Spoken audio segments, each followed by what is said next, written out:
Uma saudação muito especial a todos aqueles que estão aqui no chat, no superchat, acompanhando pelo Twitch TV, pela TV mesmo. Uma saudação muito especial, um bom dia muito especial. Como eu estava numa transmissão, tive uma transmissão sobre os funerais da rainha, que aliás é um ambiente completamente diferente deste de Lulas e companhias, né? Nós passamos do ambiente da honra, da dignidade, do cerimonial, do esplendor, para o ambiente que não precisa nem dizer, é só ouvir o áudio. Mas eu queria fazer aqui vários comentários sobre esse áudio do Lula. O seguinte, primeiro, por que que a imprensa, a extrema imprensa, está fazendo um silêncio total sobre isso? Por quê? Nós estamos diante de um áudio que mostra uma pessoa acuada, mas mostra também uma pessoa que não tem escrúpulos nenhuns quando ele diz o que diz do Palocci, ou seja, ninguém deu um jeito nesse indivíduo, né?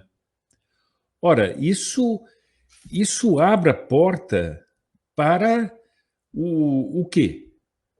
Para nós termos concorrendo à presidência um verdadeiro gangster, porque as frases são isso, né? Essas frases são isso. E esse comentário eu estava ouvindo do Henrique, muito bem feito, que é o seguinte: como é que a pessoa vai ser ingênua? Como é que a pessoa vai ser ingênua de não achar que nós estamos realmente, não diante de um partido político, mas diante de uma organização criminosa? Agora, eu pergunto, por que esse silêncio em torno desse áudio? Por que que há pessoas que continuam a dizer que o áudio é falso se ele está acompanhado de um laudo de uma pessoa que é perita experimentada, faz um laudo de mais de 30 páginas mostrando a autenticidade do áudio, faz um laudo de 30 páginas mostrando a autenticidade desse áudio? Por que esse silêncio? Quem tem medo de falar desse assunto? É uma pergunta que nós temos que fazer. Bom, mas eu gostaria também de fazer uma pergunta aos limpinhos. Por exemplo, aos limpinhos que eu conheço por aí, em certos ambientes, por exemplo, diplomáticos, que ficam todos arrepiadinhos com o modo tosco do presidente. Eu pergunto o seguinte: e esse indivíduo que fala nessa gravação, com esse chorrilho de impropérios, palavrões, é isso que vocês querem? É isso que vocês querem, então? Além do mais, um sujeito que insinua a possibilidade de eliminar um indivíduo que o denuncia. É isso que vocês querem? É isso que vocês limpinhos acham maravilhoso? Porque o presidente é que é o tosco. Eu acho que esse áudio ele é excelente para desmascarar o cinismo e a hipocrisia de muita gente. Mas muita gente mesmo, que se apresenta como assim, superior à média dos viventes, moralizador da coisa pública, e investe contra o presidente porque é tosco, ele é um tosco. Mas depois as simpatias vão por esse indivíduo que nós estamos ouvindo nesse áudio. Então, esse era um comentário que eu gostaria muito de fazer, porque esse áudio, além de revelar a verdadeira personalidade do senhor Lula, é muito revelador da hipocrisia de muita gente. Mas eu vou fazer aqui uma apreciação sobre essa questão do público. Você vê que o presidente, a qualquer lugar que ele vai, são multidões. Mas eu acho, isso é uma opinião pessoal de análise dos fatos, pode ser que eu esteja equivocado, mas não me parece. Desde o 7 de setembro, houve uma espécie de incremento nessa ida às ruas. O 7 de setembro já ultrapassou tudo o que estava pensado e foi muito maior do que o ano passado. Isso é constatado pelos fatos. Mas depois do 7 de setembro, as manifestações de rua em torno do presidente se multiplicaram. Eu vi Sorocaba, vi Presidente Prudente, vi Londrina, são coisas inimagináveis. Bom, agora vamos falar de Garanhuns. Quer dizer, na terra do Lula foi uma multidão, e uma multidão que gritava: Lula ladrão, teu lugar é na prisão. Eu não sei se vocês acham isso, mas isso é um ato político que desmoraliza qualquer um. O Lula fica completamente desmoralizado com isso. Agora, não é possível que essas multidões todas apareçam em todos os cantos do Brasil. É no Norte, é no Sul, é no Sudeste, é no Nordeste, em todos os lugares. Todos os lugares. E isso não se traduza numa vitória clara em primeiro turno. Não é possível. Quando nós vemos, primeiro o seguinte, muitas pesquisas já começam a dar a superioridade do presidente e com diferenças grandes, não só em muitos estados, mas como no geral do país, inclusive apontando para uma vitória no primeiro turno. Seria algo de uma contradição ver o sujeito que, por exemplo, ontem ou anteontem, fez um comício em Curitiba com tapumes, com medo do público. Ou seja, só gente amestrada lá para dentro. Esse é o Lula. Esse é que é o homem que está nas pesquisas à frente. Em certas pesquisas, não é? Bom, então, nesse momento, eu creio que essa entrevista é dada em Londres, precisamente, ao SBT, o presidente lança uma acusação grave. Ou ele aponta a possibilidade de um fato muito grave. Ele diz o seguinte: se nós não vencermos no primeiro turno, algo aconteceu dentro do TSE. Isso é grave. Isso é uma acusação frontal. Ora, nós não podemos esquecer que o presidente, como você disse muito bem, tem reuniões com políticos, tem reuniões com militares. Os militares estão acompanhando de perto esse processo. Nós sabemos todas as dificuldades e todas as artimanhas do TSE contra o Bolsonaro e contra o trabalho que os militares estavam fazendo de tentar dar transparência ao processo eleitoral. Há dias atrás houve uma live do Silvio Navarro, do Alexandre Garcia, do desembargador Ivo Sartori e do Flávio Morgenstern, em que eles apontam como o TSE está fazendo uma guerra ao Bolsonaro e a bolsonaristas, digamos assim, candidatos bolsonaristas. O TSE está tomando um partido, eles estão fazendo um partido. A revista Oeste falou no último número de um golpe branco do TSE. Isso são coisas que estão sendo comentadas. Nesse momento vem o presidente, dá uma entrevista e diz: se eu não ganhar no primeiro turno, algo aconteceu dentro do TSE. Eu quero ver o desenvolvimento que vai ter isso. Eu quero ver qual vai ser a repercussão dessa afirmação do presidente. Que, a meu ver, também pode ser uma advertência para que não se tente nada dentro do TSE. Agora eu pergunto o seguinte: quando você tem a possibilidade de que o TSE venha a distorcer o resultado eleitoral, que é essa afirmação do presidente, em que situação é que nós estamos?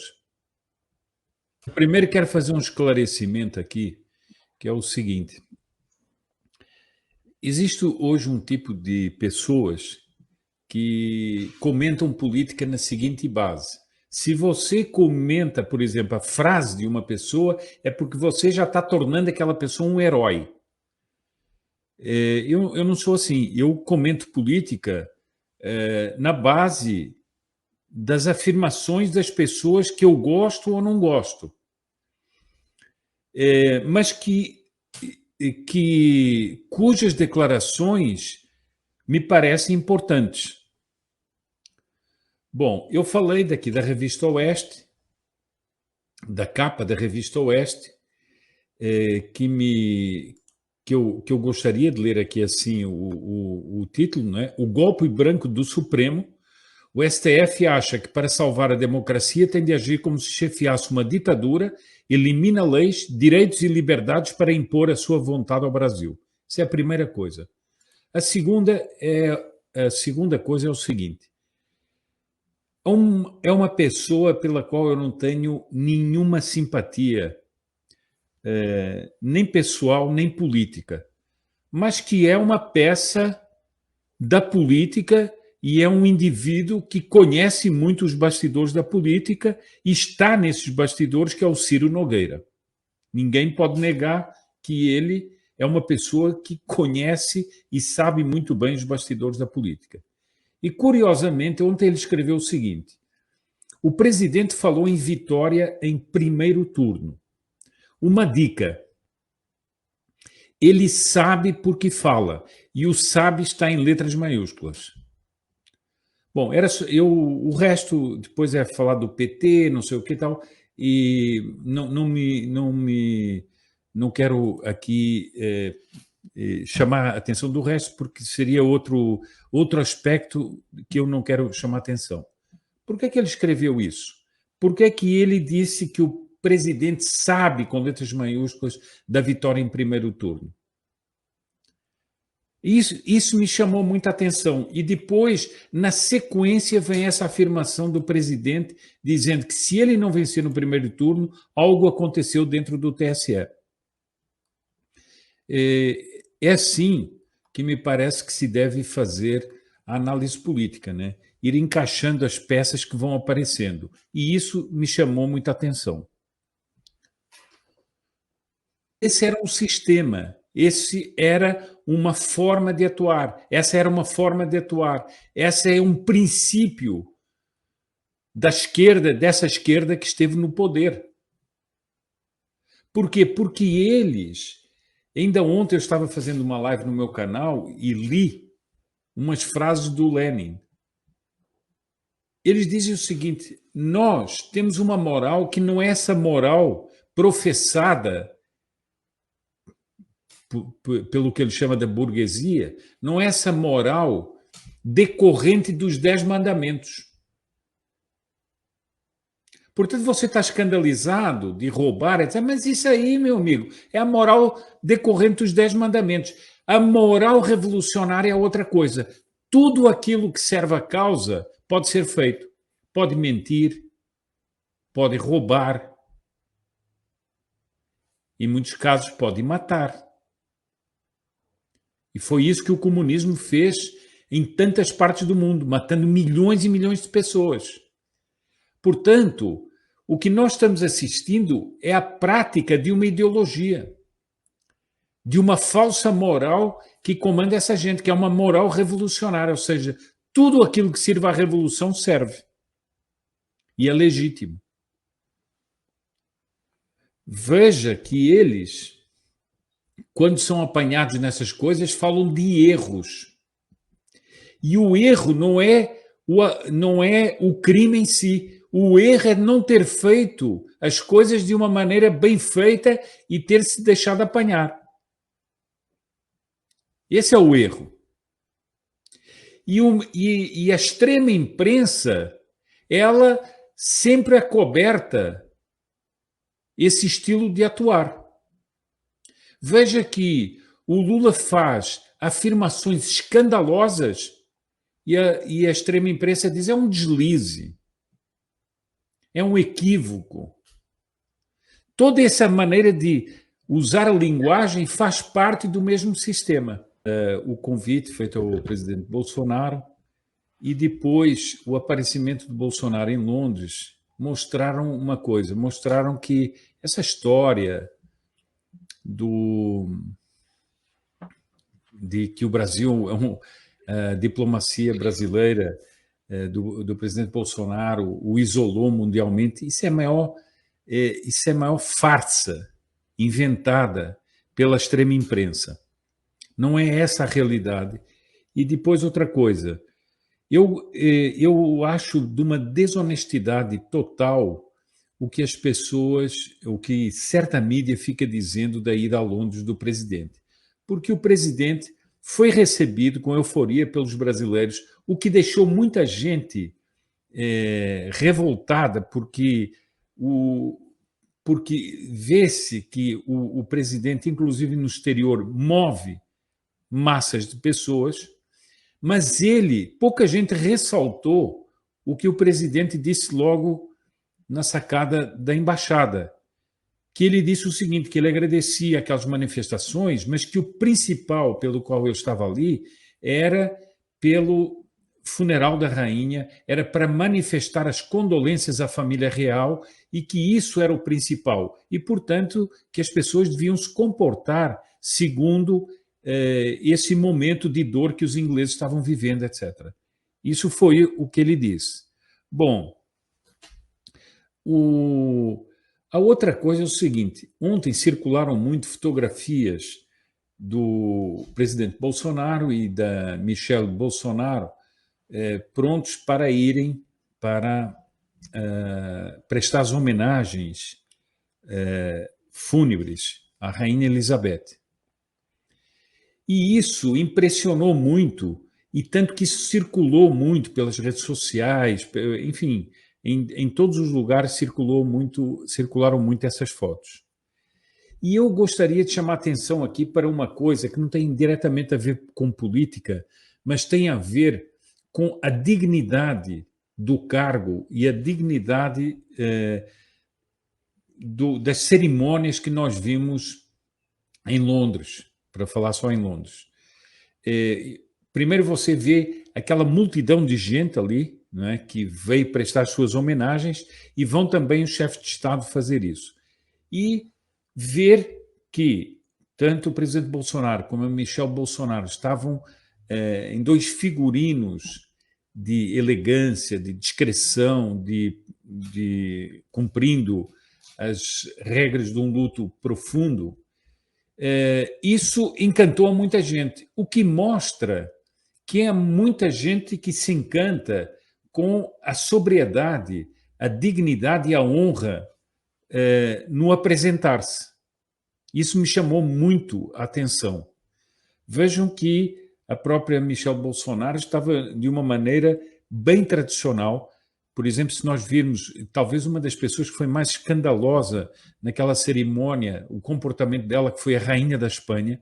O rei espanhol chegou, acompanhado pela Letícia, e o rei espanhol parou, benzeu-se, e a rainha Letícia não se benzeu e não tinha nada na cabeça, não tinha nenhum adereço na cabeça, o que chamou a atenção nessa ocasião. Então, eu acho que essa presença do presidente Bolsonaro foi uma presença marcante, foi algo de prestigioso para o Brasil e também serviu para mostrar, eu estava conversando com o Ivan Kleber, ele disse o seguinte, os ingleses que são bombardeados todos os dias pelas mentiras, não é? Que se passam na imprensa, eles ficaram um pouco tontos de ver que o presidente, que é malquisto por todo mundo dentro do Brasil, segundo a imprensa, consegue reunir uma pequena multidão na embaixada ao ele chegar. Isso deixou as pessoas assim um pouco perdidas em relação aos relatos da imprensa. Mas, portanto, eu acho que foi positivo, muito positivo para o Brasil e foi, e veja o seguinte, a mesma esquerda que ficou comemorando, como houve elementos da esquerda que fizeram isso, comemorando a morte da rainha, agora se cercam de falsos pudores para dizer que o Bolsonaro aproveitou o enterro da rainha para fazer política.